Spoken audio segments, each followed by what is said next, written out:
pretty now that I don't need to go potty. Okay, hold on.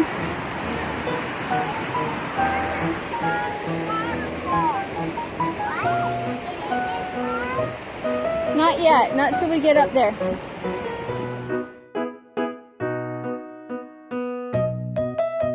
And Marissa just got home, and you guys were gone for a year, right? Yeah. And you lived in your RV. Mm-hmm. You had a couple moments where you were in people's basements. Yes. We had some issues with our slide out, so for about 2 months, we were waiting for our RV to be fixed. So we moved back into our neighborhood, but our house was being rented out, so we couldn't move back into our house. So a friend had a basement apartment, and they just let us stay there for however long we needed, which ended up being 2 months. We did that with my in-laws for a week, and we found that the transition was, you're very grateful, and yet it's very strange to be in somebody else's space. Yeah, we felt a little odd about it, but it wasn't as bad because there's a separate entrance. We had our own kitchen. We had, oh, that's nice. Our own bathroom and all those different things. So we weren't really in their space, and we became really good friends with them. We knew them before, but we weren't really great friends with them, and we became really good friends with them. So it was like a little blessing in disguise that we got these great new friends. And for me, I have been surprised by the amount of variety that happens in RVing. I thought it would be one particular way, but you get out and there's so many different ways to RV. Like a lot of times if you have family, you can park in their driveway and you're half living in their house and half living in the RV. Yeah. Or you can be boondocking, or you can be actually parked in an RV park. And so Marissa is so stinking cute. And one of the things I have really struggled with has been like makeup and like getting breakouts or not getting my hair done and having to be on top of the kids and trying to function in a smaller space, especially because we're mostly off-grid boondocking type situations. Yeah.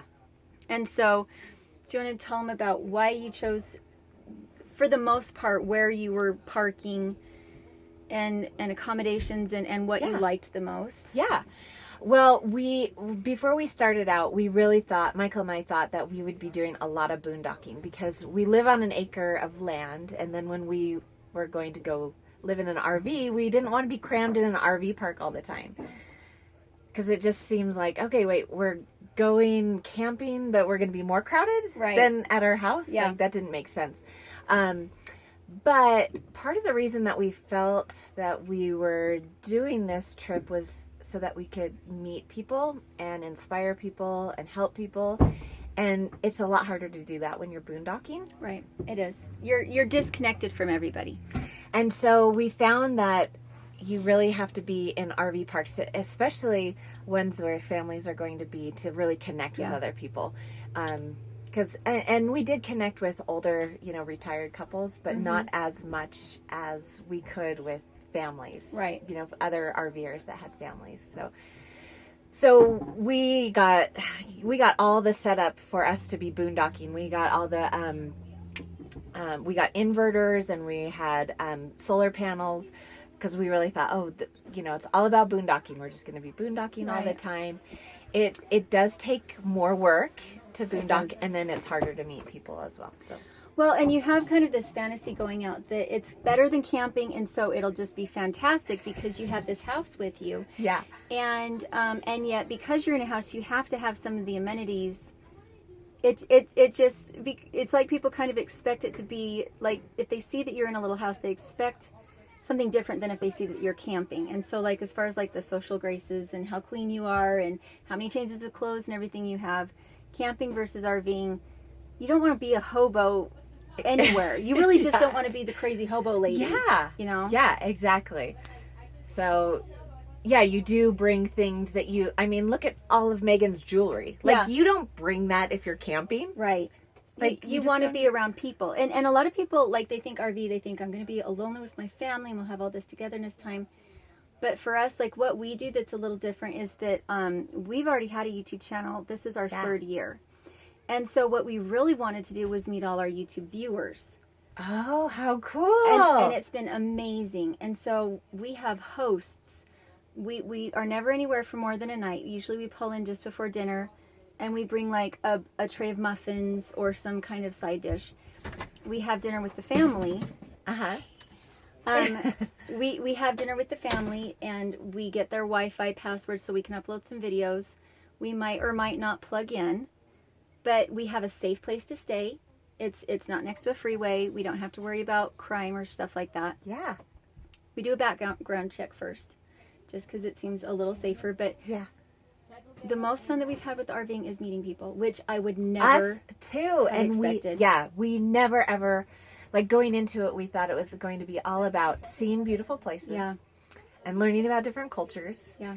But, and everybody asks us, where is the best place to visit? Yeah. What was your favorite place? What was your favorite beach? What was your favorite, all these favorite things. And it's like, you know what? My favorite would not be your favorite. Right. Or if I said, oh, you've got to go here for vacation, you'd be like, why did you recommend the most podunk, boring place? And it really would be because we met so-and-so or so-and-so, and we had this experience with this family. And that's really what it's about. It's And about, who would have thought? I know. It blew my mind. Yeah. And people's generosity. We have stayed with some people that didn't have a lot of money. They were like us. They were very, just normal everyday people. And then we've had other people who've had a lot of money, and the fun we had at both places was equal. Yeah. And it was just it was like having this expanded community. And it's for us it's been really like this. Yeah. Like this, like meeting Megan and meeting you, and it's like, would we in a million years probably have ever met? No. So I think, but this brought us together, the unity of us RVing, because that is kind of a different subculture. Yeah, it is. Of people that do that, and the YouTube culture, right? And that's just kind of brought us together, which is, it becomes magical. It really is a magical experience, and it's a shift in your thinking as well, that stuff is going to bring me happiness, that if I can just make this much money, if I could just get that cute outfit or these shoes, or if my house would look like this, that's where I'm going to be happy. Yeah. That's what we're always like looking forward to.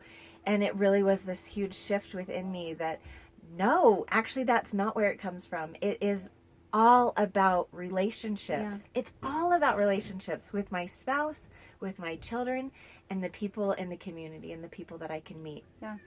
Well, and I think it's really helpful. Like, a lot of people are like, we need to disconnect. We need to get our kids off the Game Boys. We need to not be so into technology. And yet, without the technology, this kind of community and gathering wouldn't be possible. So I think that, a lot of people say that for the RV living. I want to just be with my kids more, get rid of the technology. And yet, the technology at the same time is a huge blessing. Can bring us together. Yeah. Exactly. Mm-hmm. So there is that balance. And I think when you think about going camping, like that's what I do love about camping. Now that we're back home and my kids are all very reconnected with friends and reconnected with, iPods and iPhones and TV and Game Boys and game systems and all that, I am like craving a camping trip where I can just totally disconnect get everybody away and we can connect. But then if you're doing this as a lifestyle, because this is a lifestyle, you're still living life. It's not a short vacation. Right. It's not. It's not a short vacation. It's not. It's totally different. And that's a hard thing for people to understand sometimes. Yeah. And it's I think you learn that within the first week. For us, it was that it wasn't that we like changed what we were doing, but we really, really focused down on routine and on slowing down. Like, we work really hard now. Before, you talk to somebody with your back turned and everything, but now we focus really hard on making eye contact when we're talking with each other. Yes. And being really polite to each other when we talk to each other. Because you're in such a small space that anything can be read as rude or disrespectful or inflame things really quick. Like, why did you do that? Like, what are you doing? That was really rude. Why did you shove me? Yeah, there isn't. Nowhere to hide. So it's not like you can go off instantly and stew somewhere and let it build. You have to take care of it in the moment. Which is such a good skill, because now that Michael and I are back home, it's just amazing because we can see how in the past, before we went on the RV trip, we could totally hide in our house. Yeah. It's 4,000 square Yeah. feet, which is ginormous, especially after living in 400 square feet. Yeah. But we've kept that skill of just working it out instead of going back to our old way of doing things and just hiding. Like, you go, I'm going to go hide out in my room. You go hang out in the garage. Yeah, and I'll be mad for a month. Yeah. And then we'll come back together. Maybe we'll be okay. But Yeah. But it's so much better to just work it out. So you're really gaining you are. such an amazing skill by figuring this out now. Yeah. Well, and that's why before I never would have said, well, I think everybody should do something like this. But I think that you know, if you feel like your family is detached from each other and you're feeling kind of emotional or maybe unemotional, like you're just not feeling much inside, something like this, yes, the sparks fly quickly, but you learn some really amazing skills also very quickly. Yeah, So definitely. I think this was an amazing interview, and you guys need to go check out Marissa's channel. They are home now, but they have amazing videos from when they were on their trip, and I'm sure you're going to have videos about how you guys are adjusting, or are you, is that kind of what you're thinking? Yeah, we're kind of working on the transition and, you know, what we're going through, transitioning from the RV life back to our home life, and just how that's going, and refurnishing our house because we sold and got rid of everything, and so that's... And, you know, and it's a... That's some fun. and trying to do it inexpensively, Right. you know, thrift storing and restoring stuff. So that's kind of where we're going with our channel, and I'm actually going to Ecuador. We're hoping to do more humanitarian travel.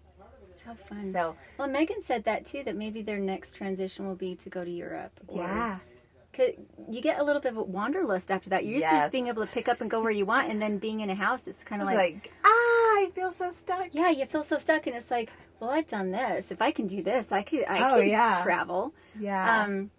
So, and then we're going to do an interview with Megan together as a regular Mom's RV interview, and then all the boys are going to get together and do their own little men's RV video, and they will be up on Megan and Marissa's channels. Yep. So you can check out all of our channels. Yeah. And see all the interviews. So make sure to look in the description below, and also in the cards that I'll put up, and we hope that we can give you some insight on creating your little dream trips, and we'll talk to you later.